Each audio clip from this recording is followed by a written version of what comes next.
Well, welcome to another edition of the One Year Bible. My name is Jeff Short. Today, I'm going to be talking about how to study the Bible and how to make sure that what you're studying is actually compatible with your faith. And what I mean by that is that there are Bible study commentaries, there are Bible study dictionaries, there are Bible study helping aids, or helps as they're called, that are put out by scholars, but they are not helpful in Bible study because they are written from a perspective of skepticism and doubt and unbelief. Now, why do I raise this topic? Well, because people who want to read the Bible and study the Bible and get in depth with the Bible have to be careful that they're looking at the right material to assist them in understanding the Bible.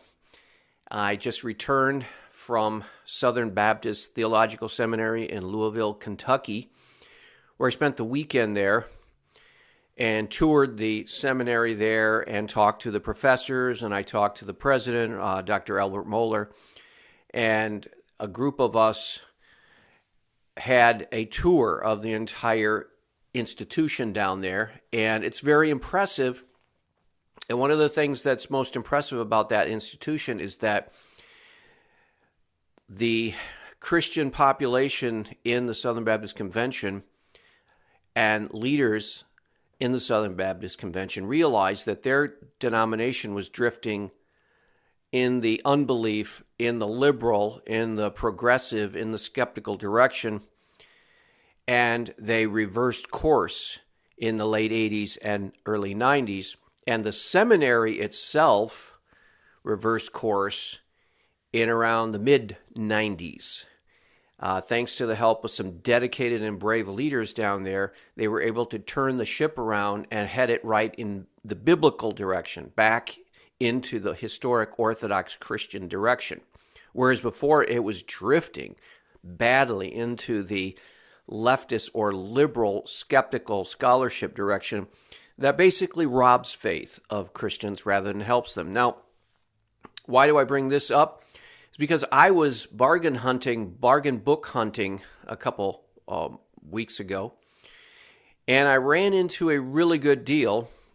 I'm always looking when I go to book sales, and I'm always looking when I go to flea markets, used bookstores. I'm always looking for good Christian biblical reference books so that I have a library. I don't have an extensive, really heavy library. As a pastor, I need to have reference books at hand, and more of this is online, but it's always good to have them on hand in your bookshelf.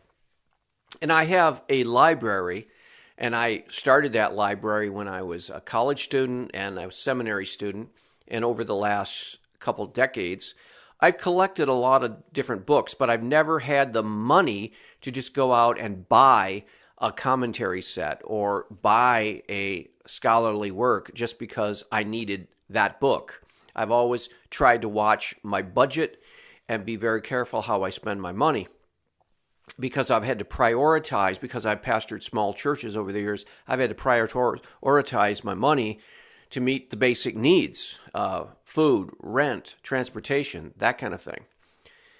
And I do have now, by the grace of God, I do have a house, and I am able to live in a house, and I have the starting of a library. Now, it's nothing like some libraries that I've seen. In fact, this past weekend, when I was down in Louisville, Kentucky, I got to tour the library of Dr. Albert Mohler, the president of Southern Baptist Theological Seminary. They actually gave us a tour of his library. It's in the basement of the president's home on campus. The president lives basically across the street from the seminary. Large house built maybe 100 or so years ago. I don't know. It's an older house and a larger house. And the presidents of the seminary have lived there. And the latest president, Albert Mohler, 1993 became president. He's been president for 25 years. He's lived in this house for 25 years. And The whole basement is dedicated to his library. And the walls of the whole basement, it's a fairly large basement, are dedicated to his library, his collection. And so the group of, I don't know, there must have been 100 or so students and people interested in the seminary went on a tour of his house, and he and his wife greeted everyone as they went into the door. And then when you got into the house, they had some snacks out and you could talk and look around. And this was the bottom part of the house, more of a public, official public gathering spot. It wasn't their living quarters. I think that's upstairs and on the third floor if there is a third floor. But the basement is his library. So everyone got to go downstairs and you could see all the books that he's had. And he has a ton of books. So much so you would never want to have to move those books. All I can say is I hope that he stays as president of Southern Baptist Theological Seminary for decades to come, because if not, he's going to have to move all those books. And that's going to be a far bigger job than moving all the other things in the house. So he's got theological books. He's got historical books. It's just reference books.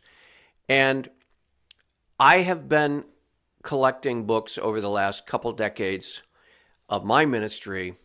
And the way I do it is I buy a book here and there, piecemeal. If I go and I see a good sale at this bookstore, I'll get it. If I get a book for Christmas, if I get a book for my birthday, if I pick this book up on sale or whatever, I'm always looking for good bargains, because again, if you go out and try to buy some of these reference books, you're going to spend $50 to $100 on certain books. Well, I was in a sort of a used book sale area a couple weeks ago, last month, and I ran into a couple reference books that looked like they would be good in my library. And I'll just mention these. And I don't recommend them for reasons I'll get into later. But I ran into a couple books. They're a matched set.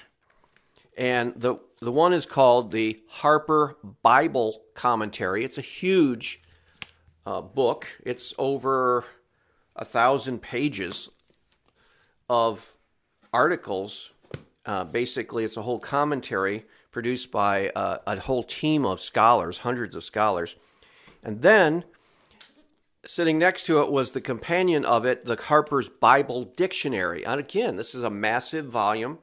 It's over 1,000 pages put together by a number of different scholars. So I thought, well, that would be a good addition to have for my ministry library. Because again, I'm always looking for good reference books, low price, so I don't have to break the bank and get something. But as soon as I began to look through these reference books, I began to realize that these books, the Harper series, the Harper Bible Dictionary and the Harper Bible Commentary, they come at it from a liberal perspective. They come at it from a skeptical perspective. They use tools that evangelical or Bible-believing scholars do not use, because we reject the assumptions behind these tools. And these scholars in these books, the Harper collection, they use what is called the higher critical theories of biblical interpretation. And what that means is these scholars assume that there is no supernatural. And so everything has an explanation in the natural world. And so, for example, if you look at the commentary on the Bible, the Harper Bible Commentary, and you start in on Genesis, and you start reading up on Genesis, you will find out that this commentary presupposes that Moses did not write the first 5 books of the Bible, which has always been believed by the Christian church. Moses wrote the first 5 books of the Bible, or the Pentateuch. And this series takes a very skeptical viewpoint and says, no, it's not Moses. It's a combination of editors called JEDP. So you're going to get this JEDP theory, or also called the documentary hypothesis. And they're going to try to demonstrate that Moses had nothing to do with the actual writing of this, that they were composed many years after events, and that the events were taken from this little legend and this little legend. So it's all mythology. Maybe some historical events actually did happen, but none of the real spectacular supernatural events. They presuppose that everything should be explained naturally. So that's a naturalistic assumption on the part of these liberal scholars. And if you look in the Harper Bible Dictionary, the companion volume to this, you will get the same thing.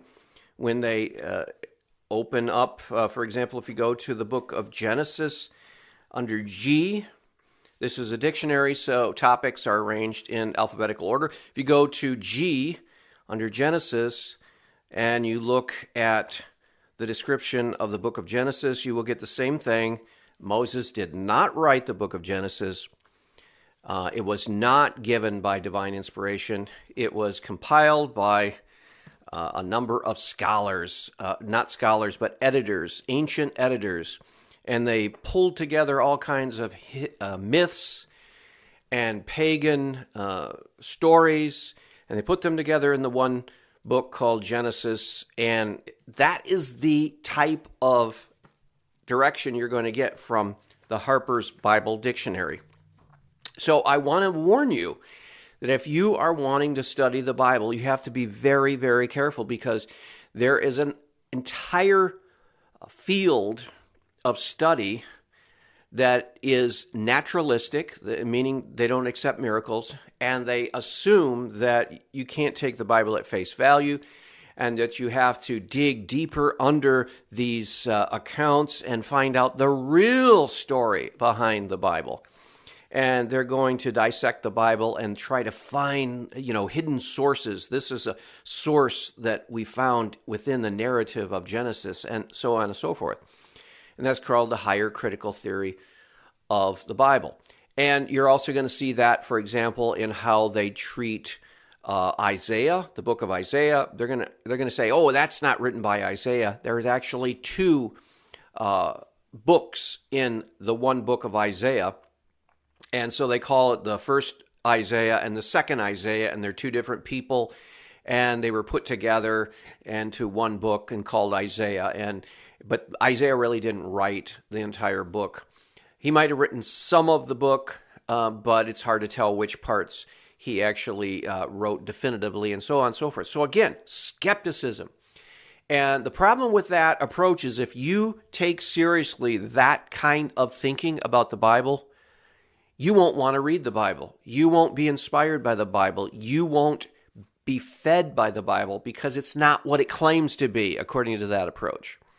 If you take that liberal, skeptical, higher critical theory of biblical study, the Bible is lying to you. It says that Moses wrote this book, but he didn't really write this book, according to that skeptical approach to the Bible study. You'll read the book of prophet Isaiah, and it'll say that Isaiah wrote that, and he recorded it to his scribe, and you will. But the higher critical theory says no, he didn't actually write that whole book, and the same way with the book of Daniel, the higher critical theory given in these liberal Harper Bible Dictionary and Harper Bible commentary is that Daniel did not write his prophecies for futuristic events, that whoever wrote Daniel looked back and then wrote in what had already happened and tried to pass it off as a future prophecy. So in their assumption, in the liberal higher critical theories, there's actually deception taking place in the Bible, and you don't know what to trust, and you don't know what to believe, and that the miracle stories are mostly all fanciful myths, according to that assumption. And so you have to be very, very careful. And this is the kind of scholarship that was beginning to come into Southern Baptist Theological Seminary in Louisville, Kentucky. And that's why many in the Southern Baptist Convention and others who are even affiliated with this seminary began to cry the alarm and say, look, our seminary, our denomination is going skeptical, liberal, progressive, doubt-filled, faith-killing direction. And something had to be done. And by the grace of God, they were able to turn it around so that now, for example, here is a product of the revived and reformed Southern Baptist Convention and Southern Baptist Theological Seminary. This is called the Holman Illustrated Bible Dictionary. This is a Bible-believing Bible dictionary. If you go to the entry for Genesis under the letter G, you will get top-rate scholarship. You will get world-class scholarship. These are scholars that have PhDs from leading schools, University of Manchester, University of, some of them Oxford and Cambridge, University of Edinburgh, Scotland, in Europe, and then others, Harvard University, Princeton Theological Seminary. You name it, scholars have gone there and have contributed to this dictionary, but they come at it from the perspective of faith and not skepticism. So this Holman Illustrated Bible Dictionary, I would highly recommend it for anyone who wants to dig deeper into the Bible. It's a good reference resource. These other books that I picked up at the bargain book sale are good only if you are a mature scholar and that you can tell the difference between a skeptical, liberal entry and a solid Bible-believing one. And I would not recommend those Harper Bible Commentary or the Harper Bible Dictionary to new Christians. I wouldn't even recommend them for your average Christian because these will fill you with skepticism and doubt. They'll kill your faith if you actually buy into these theories. And they basically undermine the entire faith in the Christian message. Whereas this one, the Holman Illustrated Bible Dictionary, it's good, solid, sound scholarship on a high level, intellectual level, and yet these are Bible-believing, faith-filled scholars, top-notch, who have written entries that do not contradict the Christian, historic Christian faith. So you have to be very, very careful. So I would say that the best way to guard against getting yourself into a skeptical scholarly commentary or Bible dictionary or any kind of skeptical works is to check out the publishing company. This is the Southern Baptist publishing company, Holman, and they put out books. And that's a good, solid, conservative publishing company. It doesn't mean that they're not educated. It doesn't mean that they're not scholarly. They are scholarly. They are educated. They are well-informed. They know all about the other side of the aisle as far as the liberal, skeptical, higher critical theories. They dissect them and reject them, as we all should. When the Bible says that Paul, for example, wrote the epistles that bear his name, as Bible-believing Christians, we work under the assumption that the Bible is telling us the truth. And when we look deeper at the different specific epistles, we realize that, yes, indeed, these are written by the Apostle Paul. They're not written by people who wanted to deceive people and to fake people out, thinking that they could gain authority by claiming it was Paul. These are actually written by Paul, and the church recognized them, and the church, in a sense, vetted these throughout the years in the early days.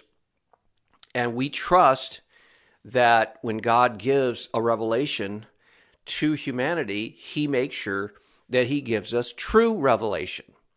If it's God who's revealing himself in these books, then God is going to make sure that he gives us the truth and not books that are filled with errors. Because if the Bible is filled with errors, you would need a third book alongside the Old Testament, the first book, and the New Testament, the second book. You'd need a third book to guide you as to which parts are true and which ones aren't. So that's a self-defeating process. So the Bible is a true and trustworthy revelation from God. That's what we assume. And lo and behold, when we look into it deeper, we find reasons, every reason in the world to believe it and to hold to it. So what you want to do is when you're studying the Bible, you want to find solid Bible-believing scholarship, and you want to buy those. And the best way to quickly test, more or less a general test, is to look at the publishing company who puts these books out. If you stick with the mainstream conservative scholarship publishing companies, you're usually not going to go wrong. Now, there are examples and exceptions to this rule where you actually see some of the conservative publishing companies, for whatever reason, whether it's some books slipped by or somebody was having a desire to expand the readership or whatever, sometimes you do get some books and commentaries from conservative publishing companies that are borderline liberal, that are borderline skeptical, that really raise more doubts and questions, just like the liberals do, without any explanation. And so you do have to be careful there. But as a good rule, you can trust, for example, if you look at the publishing company from Grand Rapids, there are about 3 or 4 or 5 publishing companies in Grand Rapids, Michigan, that put out the bulk of conservative scholarship today in the world, in the Christian world. And it's Baker Books, a major, major publishing operation right there in Grand Rapids, Michigan. Zondervan Publishing Company, another usually solid, conservative, Bible-believing Christian publishing house. InterVarsity Press, usually, but again, you will find exceptions to these, and you just have to have your antenna up. Anytime a book or an author begins to question the authorship of the first 5 books of the Bible, beware, because that's the road to liberalism. Also, if you find an author or book that begins to doubt or put question marks or doesn't want to commit to believing that Paul wrote the books attributed to him in the New Testament, again, that should raise a red flag, because that means that this person is willing to depart from Christian, biblical, historical Christianity and began to dissect the books with their own subjective theories. Again, the way that these scholars come at this is very questionable. I was reading a book by C.S. Lewis, the late C.S. Lewis, a great intellectual defender of the Christian faith in his day, in the 20th century. And he taught at Oxford and Cambridge in England.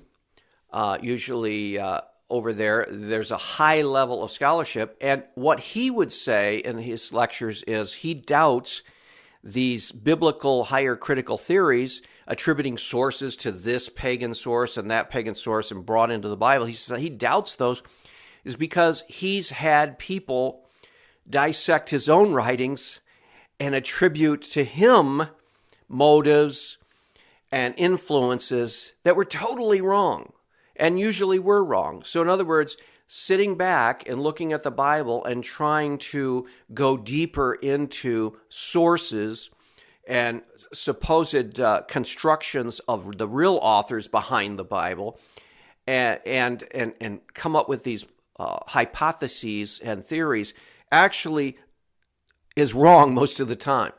And so he was skeptical of the higher critical theories, and we should be skeptical of them.